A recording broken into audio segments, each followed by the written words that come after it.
The late afternoon sun spilled golden light across the small city street. People bustled about, rushing to finish errands before dinner. Among them walked Jack Turner, a single dad, a former soldier, and a man who carried himself with quiet discipline. His sharp eyes scanned his surroundings the way they always did, a habit left over from years in uniform. But beneath that steady, watchful exterior was a heart that beat only for one reason: to raise his young son right. Jack had just picked up a few groceries and was making his way back to his modest apartment. As he turned the corner into a quieter street, a faint sound caught his attention. Muffled voices, one of them trembling, the other loud and aggressive. Jack slowed his steps. Ahead, near the side of a convenience store, a young girl, maybe 13, stood with her back to the wall. Her school bag was on the ground, its contents spilled across the pavement. In front of her loomed a boy about her age, sneering and pointing at her. Two other kids stood behind him, laughing like they were part of a bad audience. You think you're better than us, huh? The boy taunted, kicking one of her books toward the street. The girl didn't answer. She looked scared, frozen, clutching her jacket tighter. Jack's jaw tightened. He had seen cruelty before, in battlefields and in alleys, and it never sat right with him, especially when aimed at someone who couldn't fight back. Without a word, he walked toward them. The sound of his boots hitting the pavement made the bully glance up. "What's your problem, old man?" The boy sneered. Jack stopped just a few feet away, his voice calm but firm. "Pick up her things, now." The bully laughed. "Who are you supposed to be?" Jack didn't raise his voice. He didn't have to. His steady gaze and the way he carried himself spoke louder than words. "I'm the guy who's telling you to walk away before you regret staying." The boy's smirk faltered for the first time. His friend shifted uncomfortably. Jack took one slow step closer, and something in his eyes made it clear. This wasn't a man you wanted to test. The bully muttered something under his breath, grabbed his backpack, and signaled for his friends to follow. In seconds, they were gone, disappearing around the corner. The street fell quiet again. Jack knelt down and began picking up the girl's scattered books. "You okay?"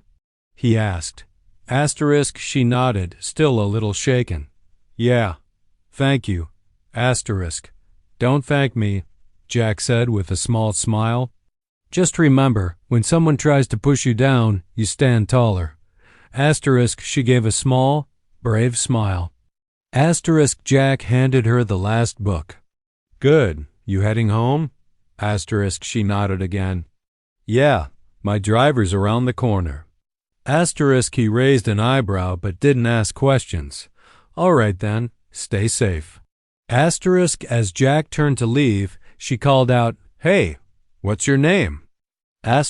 "Jack." He replied over his shoulder, "Jack Turner." She smiled. "I'm Emily. Nice to meet you, Jack." And with that, they went their separate ways, neither of them realizing that fate had just set the first stone of a path that would cross again much sooner than either expected. The next morning, Jack woke early, as always. Years in the military had trained him to rise before the sun.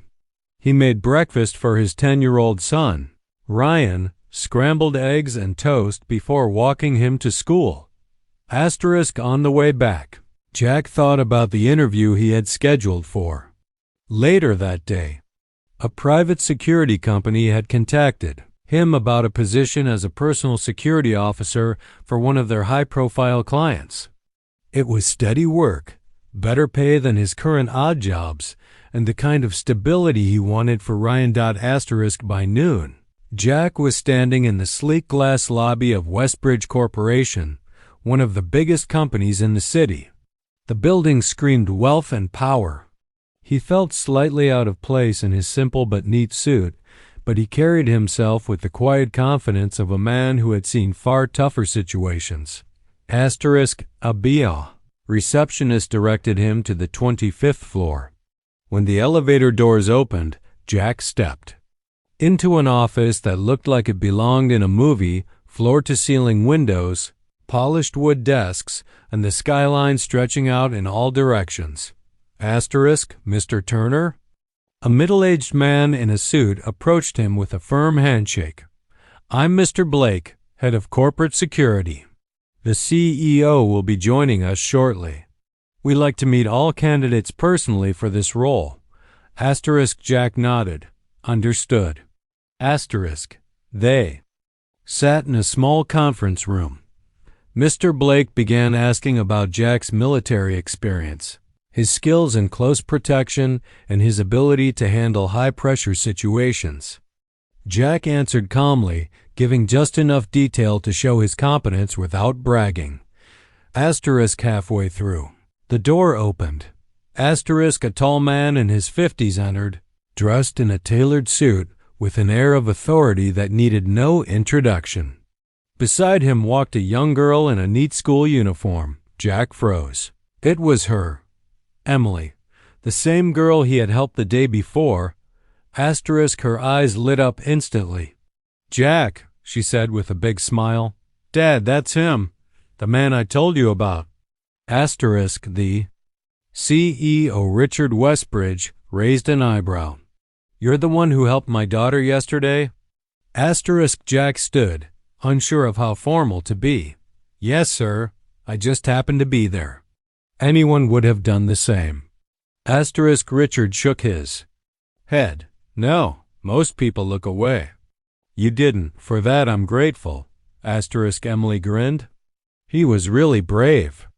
The bully didn't even try to fight back after Jack told him to stop. Mr. Blake glanced at the CEO. Well, I think this confirms the kind of man we're looking for. Richard turned back to Jack. If you want the job, it's yours. You'll be head of personal security for my daughter, effective immediately. Jack hesitated for a second. The offer was better than he'd hoped for. Steady income, full benefits, and the chance to protect someone who clearly trusted him already. But most importantly, it meant a better life for Ryan. I'll take it, Jack said finally. Emily clapped her hands, clearly happy. Richard extended his hand. Welcome to Westbridge Corporation, Mr. Turner. As Jack shook the CEO's hand, he couldn't help but think about how quickly life could change. Yesterday, he was just a single dad running errands. Today, he was stepping into a whole new chapter, one that began with a simple act of kindness on a quiet street. Walking out of the building later, contract in hand, Jack called Ryan. Hey, buddy, he said with a smile. Guess what? Things are about to get a whole lot better. Ryan's voice lit up. Really, Dad? Really, Jack said. And it all started because I stopped to help someone. For Jack Turner, it wasn't just a job offer. It was proof that doing the right thing, even when no one's watching, could change everything.